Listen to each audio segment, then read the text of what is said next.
할렐루야. 우리 사랑하는 우리 모든 성도 여러분, 또 가정에서 예배드리고 있는 모든 각 가정마다의 모든 예배 가운데 하나님의 은혜가 이 시간 함께 하시기를 축원합니다. 말씀에 앞서서 오늘 교회 소식 먼저 전해드립니다. 이번 주에 생일 맞으신 분들 계십니다. 우리 김현정 성도님 23일날 생일이시고요. 민명자 보다님 24일날 생일이십니다. 위하여 축하해 주시고 축복해 주시는 은혜가 우리 함께 있으시기를 바랍니다. 코로나19 바이러스 해결을 위해서 계속적으로 중보기도 부탁드립니다. 지금 템파 지역도 많이 확산되어지고 있는 상황인데 이 시대에 하나님의 긍휼과 자비하심이 함께 하시기를 위하여서 기도 부탁드립니다. 날마다 성경 통독을 통하여서 말씀 가운데 승리하시고요. 우리는 지금 또 사순절 기간을 보내고 있습니다.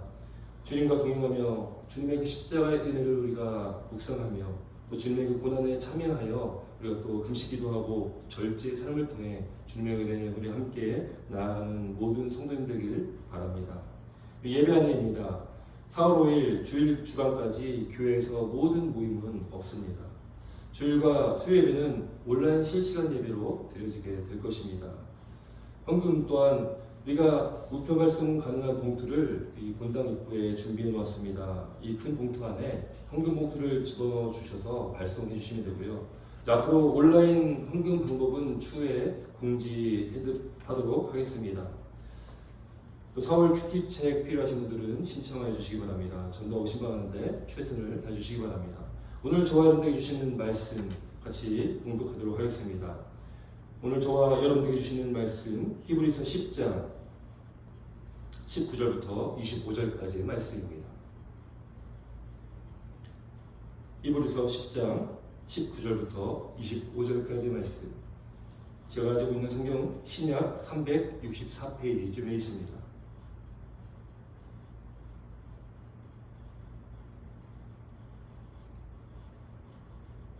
우리 함께 봉독하도록 하겠습니다. 그러므로 형제들아 우리가 예수의 피를 힘입어 성소에 들어갈 담력을 얻었나니 그 길은 우리를 위하여 휘장 가운데로 열어놓으신 새로운 살 길이요 휘장은 곧 그의 육체니라. 또 하나님의 집 다스리는 큰 제사장이 계시네. 우리가 마음의 뿌림을 받아 악한 양심으로부터 벗어나고 몸은 맑은 물로 씻음을 받았나니 참 마음과 온전한 믿음으로 하나님께 나아가자. 또 약속하신 이는 믿부심이 우리가 믿는 도리의 소망을 움직이지 말며 굳게 잡고 서로 돌아보아 사랑과 선행을 격려하며 모이기를 피하는 어떤 사람들의 습관과 같이 하지 말고 오직 권하여 그날이 가까움을 볼수록 더욱 그리하자. 아멘. 저와 여러분에게 주시는 하나님의 말씀입니다. 오늘 이 히브리서 10장 19절부터 25절까지의 말씀을 가지고 새로운 살길이라는 제목으로 말씀을 나누도록 하겠습니다. 여러분 헨리 모리슨이라는 아프리카의 선교사님이 계십니다. 그가 20세기 초에 아프리카에서 40년간 선교 사역을 하였는데 그 선교 사역 중에 그는 가족도 잃고 건강도 잃고 이제 나이도 들어서 고향인 미국으로 돌아가는 배에 오르게 되었습니다. 그런데 그가 탄 배에는 아프리카에서 코끼리 사냥을 하고 돌아오는 루즈벨트 대통령이 함께 타고 있었던 거예요. 배가 이제 뉴욕 항구로 돌아서고 이제 대통령이 내리자 그 길에는 레드카펫이 깔리고 군악대까지 나와서 연주를 하는 것이었습니다. 그렇게 대통령이 내니 항구를 빠져나간 후 이 헨리 선교사가 이 항구에 딱 내렸는데 아무도 그를 마중 나온 사람이 없었던 거예요. 그러니 얼마나 상대적으로 허전하고 이 허무했겠습니까? 얼마나 그 마음 가운데 쓸쓸한 마음이 많이 들었겠어요. 그때 이 헨리 선교사가 저 저녁에 노을 지는 그 하늘을 향해 이렇게 소리쳤다고 합니다. 주님, 이것이 40년간 아프리카에서 저의 청춘을 또 저의 건강을 또 저의 그 일생을 바친 결과입니까? 그런데요, 그때 이 저녁 노을 그 사이에 조용한 주님의 음성이 그에게 들렸습니다. 헨리야, 내 아들아, 너는 아직 고향에 오지 않았단다. 네가 고향에 돌아온 날 레드카펫이 아닌 황금길을 깔아놓고 천사들의 나팔소리와 함께 내가 너를 마중 나갈 것이다 라는 그 음성을 듣고 큰 위로를 받았다는 것이죠. 여러분 여러분들도 이런 주님의 음성을 듣고 싶지 않으십니까? 제가 그 음성을 들을 수 있는 하나의 방법을 알려드리겠습니다. 앞으로 40년간 아프리카로 선교를 가시기 바랍니다. 참 저도 듣고 싶은 이 하나님의 귀한 음성을 이 헨리 선교사가 들었다는 것이죠. 이 세상에서 소중하고 귀중한 그 어떤 것도 영원할 수 없고 또 언젠가는 다 없어지지만 예수 그리스도와 그와 함께하는 이 천국 또 그 상급은 영원하다는 것을 믿으시기 바랍니다. 40년간 주님을 위해서 헌신하고 그렇게 사명을 감당했던 이 헨리 선교사도요, 하나님의 음성을 듣고 큰 위로를 받고 하나님의 그 은혜를 깨달았다는 것이죠. 사도 바울은 빌립보서 3장 20절에 이렇게 말씀하고 있습니다. 우리의 시민권은 하늘에 있는지라 그로부터 구원하는 자 곧 주 예수 그리스도를 기다리노니 라고 말하고 있다는 것이죠. 또 골로새서 3장 2절에 위의 것을 생각하고 땅의 것을 생각하지 말라라고 말씀하고 있습니다. 여러분, 우리의 시민권은요, 하나님 나라에 있고 또 그 시민권을 가진 우리는 날마다 예수 그리스도와 함께 또 그를 소망하며 살아야 된다는 것을 믿으시기 바랍니다. 그렇게 우리가 소망해야 될 것을 고린도후서 4장 18절에는요, 우리가 주목하는 것은 보이지 아니하는 것이요 보이는 것은 잠깐이요 보이지 않는 것은 영원하다라고 말씀하고 있습니다. 바로 우리가 소망하며 나아가야 할 길, 그 길이 저와 여러분들에게 예배해 주신 새로운 살 길이고 그 길을 위하여 우리 주님께서 인간의 몸을 입고 이 땅에 오셨다는 것을 믿는 저 우리 사랑하는 성도 여러분 되길 주님 이름으로 축원합니다. 여러분, 지금 사순절 기간입니다.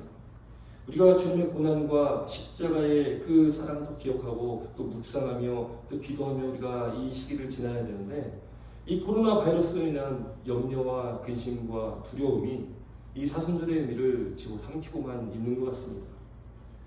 코로나로부터 건강을 위해서 우리가 기도하지만 사순절 지나고 있는 우리가 우리를 위해 이 땅에 오신 예수 그리스도의 그 고난과 십자가의 그 은혜를 생각하고 있는가? 또 얼마나 우리가 그 은혜를 지금 깨닫고 하루를 살아가고 있는가? 우리는 우리 스스로를 되돌아봐야 되는 것이죠. 여러분, 예수님께서요, 우리를 위해 이 땅에 오셨습니다. 또 그분이 이 땅에 오셔서 채찍을 맞으셨어요. 그 채찍이 보통 채찍입니까? 당시 로마 군인들이 사용했던 이 채찍은 여러 갈래로 나누어져 있는 채찍인데 그 채찍에는요, 뼈 조각과 쇠 조각이 달려 있었습니다.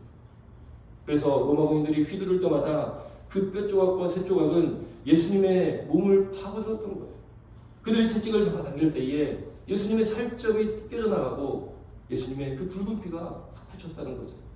여러분, 근데 그것이 끝입니까? 이 세상에서 가장 잔인한 형벌이 십자가에 예수님께서 달리셨다는 거죠.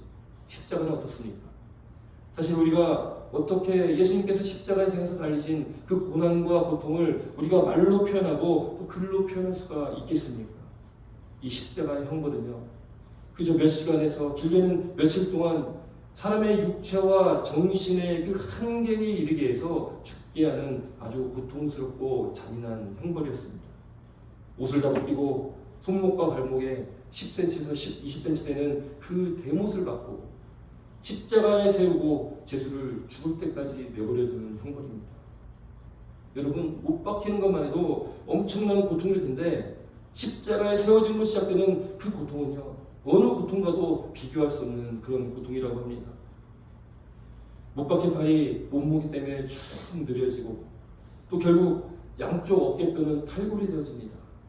어깨가 빠지는 것도 고통스럽지만 팔이 고정돼 있어 가슴을 압박함으로 인해서 이제는 강제로 숨을 들어 마시는 상태로밖에 숨을 쉴 수가 없다는 거예요.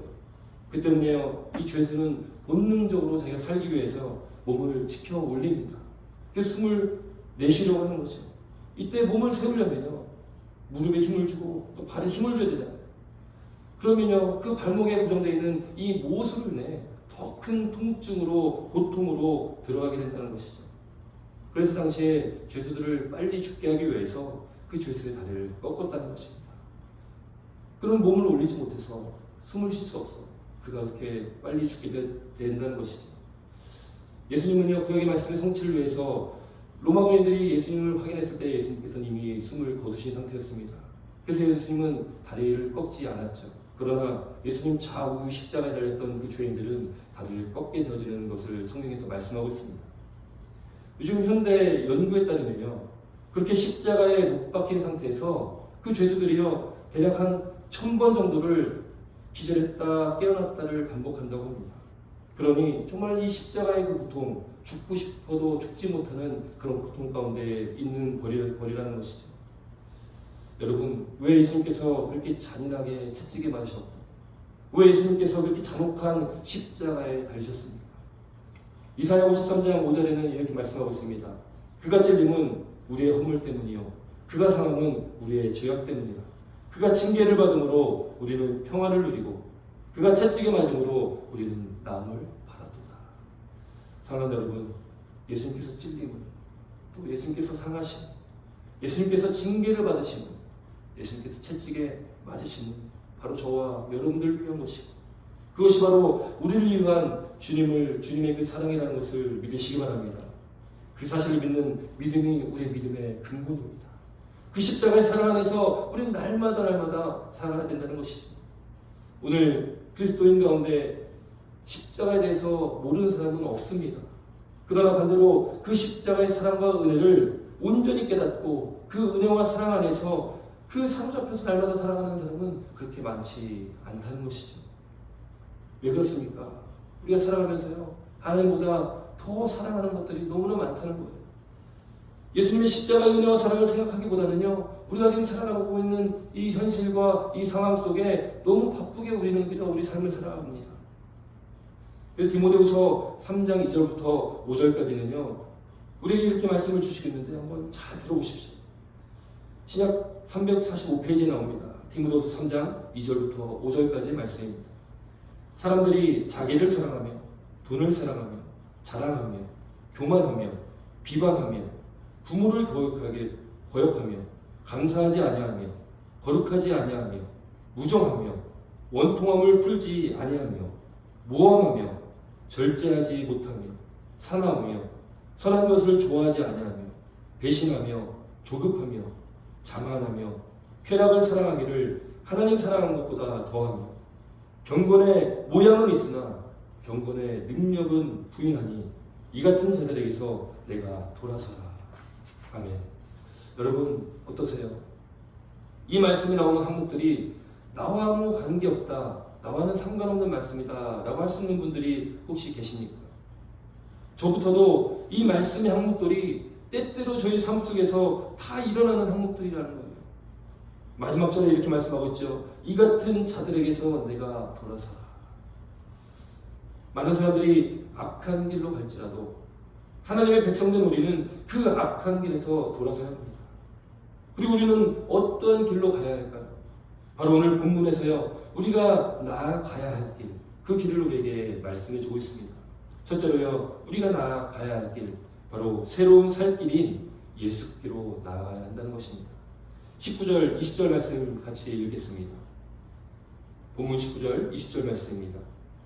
그러므로 형제들아, 우리가 예수의 피를 힘입어 성소에 들어갈 담력을 얻었나니 그 길은 우리를 위하여 휘장 가운데로 열어놓으신 새로운 살 길이요 휘장은 곧 그의 육체니라. 아멘.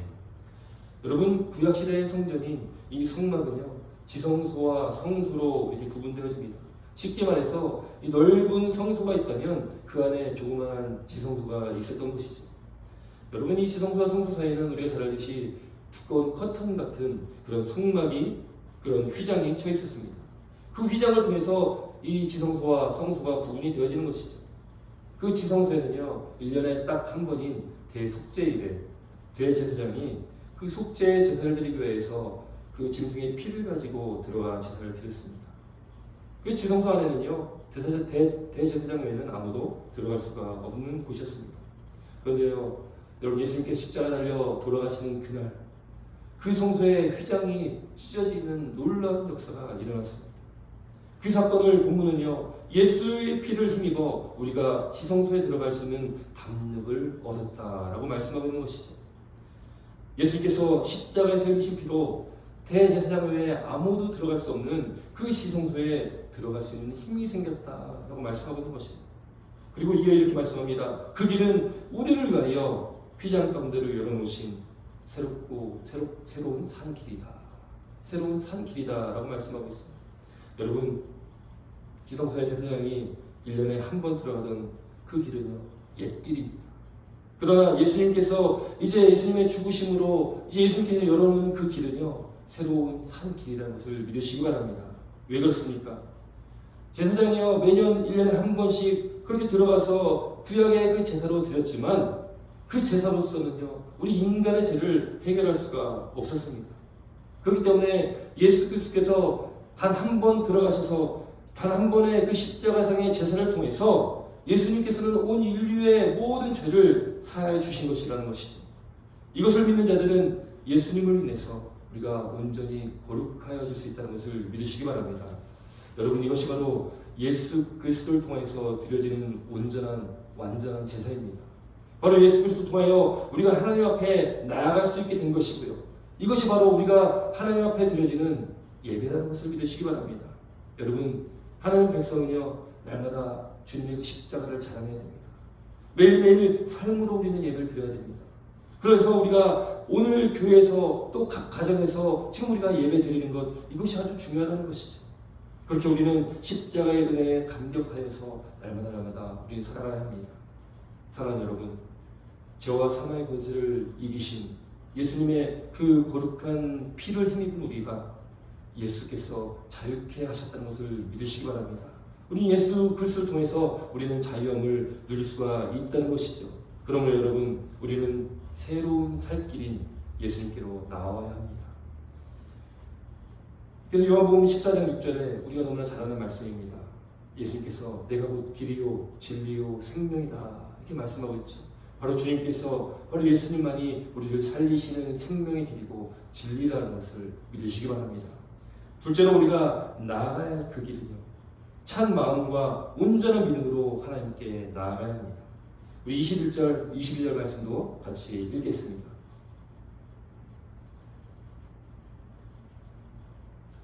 또 하나님의 집 다스리는 큰 제사장이 계시며 우리가 마음의 뿌림을 받아 악한 양심으로부터 벗어나고 몸은 맑은 물로 씻음을 받았으니 참 마음과 온전한 믿음으로 하나님께 나아가자.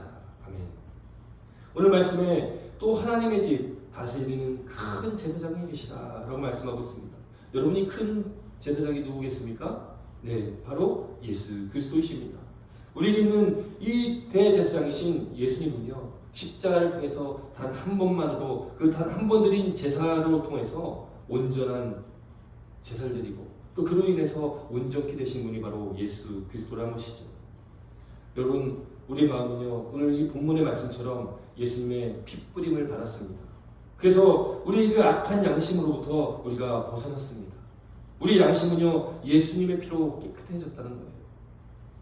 예수를 믿는 모든 성도는요, 바로 예수 그리스도의 피로 말미암아서 그 마음이 악한 양심으로부터 정결함을 받았기 때문에 이제는 그 거룩하신 하나님 앞에 우리가 그 보좌 앞으로 나아갈 수 있는 자격을 얻었다는 것이죠.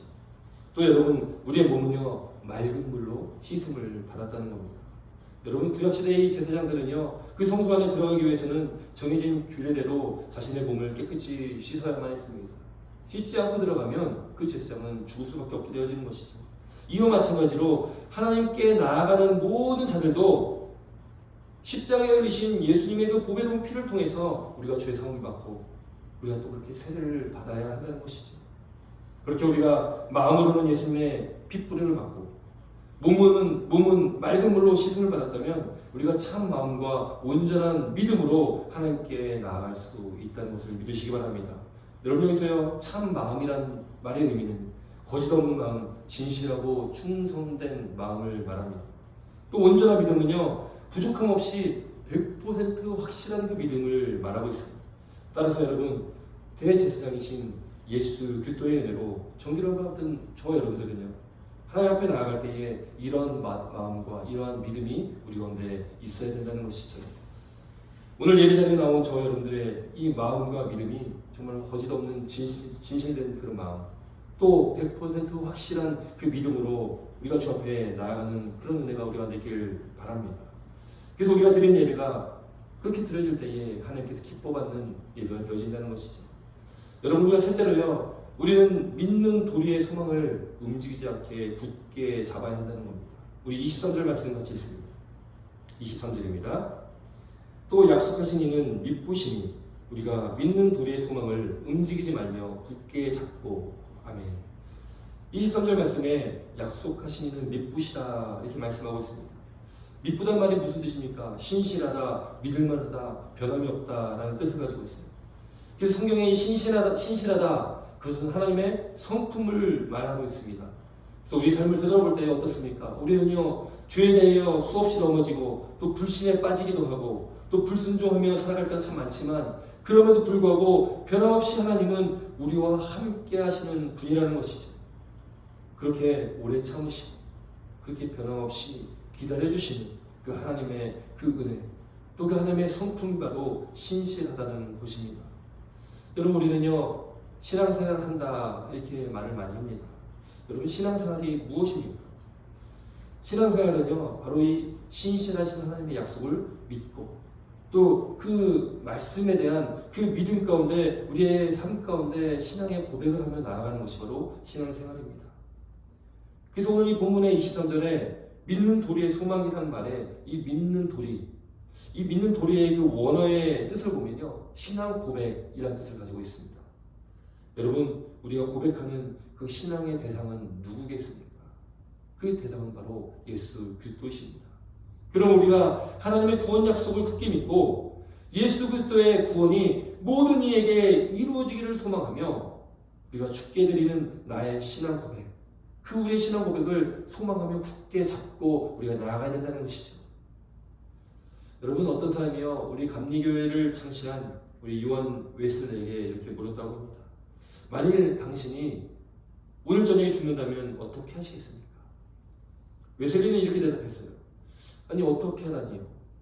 예정대로 아침에는 설교하고 약속대로 사람을 만나고 저녁이 되면 집에 가서 저녁을 먹고 가족들과 함께 기도하고 침상에 들어갈 것입니다.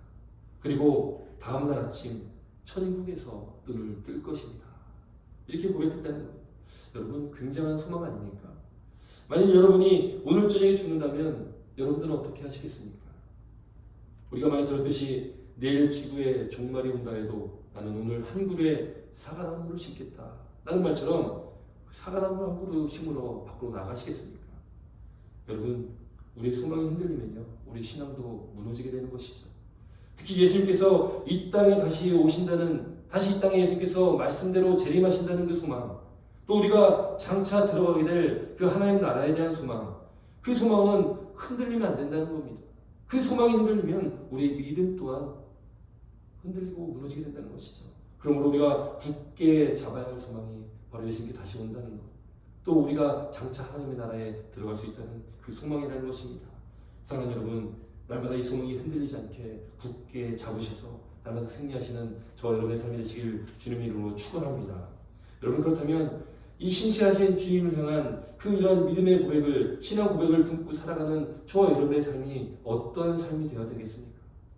24절, 25절 말씀 같이 있습니다. 24절, 25절.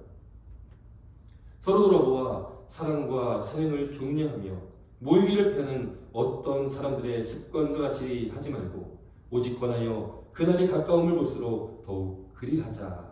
아멘. 사랑하는 여러분, 우리는요, 서로 돌아보고 서로 사랑과 선행으로 격려해야 됩니다. 여기서 돌아보다라는 말은 관심을 갖다라는 거죠. 자세히 살피다라는 그런 의미를 가지고 있습니다. 그러니까 우리가 서로 관심을 갖고 서로 자세히 살펴야 된다는 거죠. 그렇게 우리가 서로 관심 갖고 자세히 살펴야 되는 그 목적이 어디에 있겠습니까? 왜 스토커처럼 괜히 남 사생활 감시하고 그게 간섭하는 것을 말할까요? 아니죠. 성도 간의 그 신앙의 교제를 통해서 서로 신앙에서 떠나지 않도록 서로 사랑으로 격려하며 하나님에서 선한 일을 할 수 있도록 서로 이끌어주는 것이죠. 우리 몸이신 예수 그리스도를 중심으로 우리가요, 유기적으로 연결되어 있는 사람들이라는 거죠. 그렇게 연결되어 있는 한 지체가 바로 우리 모든 성도라는 것을 믿으시기 바랍니다. 여러분, 그러면 우리는 서로 관심을 갖지 않을 수가 없는 것입니다. 여러분, 생각해 보세요. 한쪽 손가락에 상처가 나고 피가 나고 있는데 아니 혼자 알아서 하라고 그냥 내버려둘까요? 온 신경이 그 다친 한 손가락에 집중되어지고요. 또 빨리 치료하기 위해서 약도 바르고 또 밴드도 붙이고 또 그 한 손가락의 통증을 우리는 온몸으로 느끼게 되어지는 것이죠. 바로 그것이 유기적으로 연결되어진 저와 여러분들의 관계입니다. 또 유기적으로 연결되어진 주님과 우리와의 관계라는 것을 믿으시기 바랍니다. 그럼 우리는요 그리스도 안에서 한 몸을 이루고 있는 한 성도이고 한 지체이기 때문에 로마서 12장 15절에 말씀하는 것처럼 즐거워하는 자들과 함께 즐거워하고 우는 자들과 함께 울라라는 이 말씀처럼 우리는 살아야 된다는 것이죠. 기쁨을 나누고 또 슬픔을 함께 나누는 그런 은혜가 우리 가운데 있어야 된다는 것입니다. 그렇게 우리 모든 성도들이 서로서로 돌아보고 또 우리 사랑과 선행을 격려하며 또 우리가 모이기에 힘써야 된다는 것이죠. 25절에 보면 모이기를 패는 어떤 사람들의 습관과 같이 하지 말고 라고 말씀하고 있습니다.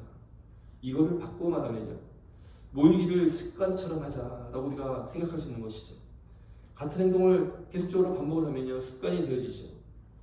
우리가 모이는 것도요 습관이 되도록 계속적으로 우리가 모여야 된다는 것입니다. 여러분 이제 우리 교회는요 오늘 예배 후에 이제 약 2주간 우리가 이 교회에서 모든 모임을 갖지 않게 되어집니다. 너무나 안타까운 상황이죠. 그동안 아무렇지 않게 모였던 이 예배, 아무렇지 않게 모여드렸던 기도들이 정말 그 시간들이 얼마나 귀한 시간인지 다시 한번 깨닫게 되어지는 것 같습니다. 사랑하는 성도 여러분, 지금 이 코로나 바이러스로 인해요 이 상황 속에 우리 교회가 당분간 모임을 갖지 못하지만 우리 삶의 중심이 성전이 되어야 된다는 것, 우리 삶의 중심은 바로 주님 계신 이 성전이 되는 것을 믿는 저 우리 사랑하는 성도 여러분 되기를 주님으로 축원합니다. 여러분 D.L. 무디 목사님이 한 청년이 찾아와 이렇게 물었습니다. 주의를 지킴으로 구원받는 것이 아니라 예수님을 믿음으로 구원받는 건 아닙니까? 이런 물음을 했다는 거죠. 무디는요 그에게 이렇게 말했습니다. 맞습니다. 근데 당신이 나에게 하는 이 질문의 핵심이 무엇입니까? 라고 물었습니다. 그 청년은요 주일 성수를 잘 안 해도 주일을 잘 지키지 않아도 신앙생활 잘 할 수 있고 열심히 믿으면 된다라는 그 생각을 가지고 있었다는 거예요. 그때 무디는요 자신 앞에 있던 그 난로에 그 잘 타고 있던 이 조개탄 하나를 불집게로 집어들었습니다. 근데 그가 들고 있던 이 조개탄이요 곧 시커멓게 꺼지고 말았다는 거죠. 그리고는 이 조개탄을 그 청년에게 보여주며 말했다는 거예요. 자 보세요. 여러분 그 청년은요 그 꺼진 그 조개탄을 보고서 더 이상 말을 할 수가 없었다는 것이죠. 그가 이제 왜 교회에 모여야 하는지를 깨닫게 되었다는 것입니다. 여러분 이 조개탄이요 함께 있을 때에 그 불은 더 활활 타오른다는 거죠. 그러나 하나만 딱 떨어져 나오면 그 조개탄은 곧 꺼질 수밖에 없게 된다는 것입니다. 여러분 그래서 우리가 이 교회에 함께 모여 예배드리는 것이 그만큼 중요하다는 것이죠. 아무리 신앙이 좋아 보였던 분들도요 교회에서 함께 모여 뜨겁게 기도하고 찬송하며 예배드리다가도 어떠한 이유로 그가 교회에서 떨어져가 멀어지게 된다면 그의 신앙생활이 결국 제대로 이루어지지 못하는 경우가 많이 있다는 것이죠. 그러므로 사랑하는 여러분 우리는 서로 돌아보며 사랑과 선행을 격려하고 또 모이게 힘써야 된다는 것을 믿으시기 바랍니다. 주님 오실 날이 가까운 이때에 우리는 더욱더 모이기에 힘써야 됩니다. 그렇기 때문에 구약시대에 모든 이스라엘 지파가 이 성막을 중심으로 해서 자신들의 삶의 터전을 잡았고요. 또 예수님도 성전에 들어가셔서 그곳에서 매매하는 자들을 내쫓으시고 돈 바꾸는 자들 또 비둘기 파는 그 사람들의 삶을 엎으시며 그때 예수님께서 뭐라고 말씀하셨습니까? 내 집은 만인이 기도하는 집이다 라고 말씀하셨다는 거예요. 그러면서 예수께서 성전에서 가르치는 사역을 계속적으로 하셨습니다. 초대교회는요 마가다락방에서 임했던 그 성령의 역사를 통해서 그곳에 성령을 받았던 그 제자들이 그들이 가는 곳마다 교회를 세웠고 그 교회를 중심으로 복음이 전해졌다는 것을 우리가 알고 있습니다. 여러분 교회는 모이는 공동체입니다. 오직 주님 때문에 주님을 위해서 모이는 공동체가 바로 이 교회라는 것이죠. 여러분 잠시 동안 우리가 모이지 못하지만 곧 다시금 모일 그날을 우리가 소망하며 기대하며 우리가 그날을 우리가 위하여서 기도하며 나가는 우리 모든 성도들 되시기를 주님으로 축원합니다. 말씀을 뵙겠습니다. 사랑하는 여러분, 우리는 마음에 예수님의 핏뿌림을 받았습니다. 그럼 우리가 양심의 악을 깨달았습니다. 또 몸은요 맑은 물로 씻기은 자들입니다. 그렇게 우리는 참 마음과 온전한 믿음으로 하나님께 나아가야 하는 것이죠. 또한 우리는 어떠한 상황 속에서도 우리가 고백하는 이 신앙 고백을 굳게 잡고 그렇게 살아가야 됩니다. 그 신앙 고백 안에서 그 소망하며 사랑과 선행으로 서로 격려하며 또 모이기를 힘써야 된다는 것을 믿으시기 바랍니다. 사랑하는 여러분, 죄와 사망의 권세를 이기신 주님께서 우리와 함께 하십니다.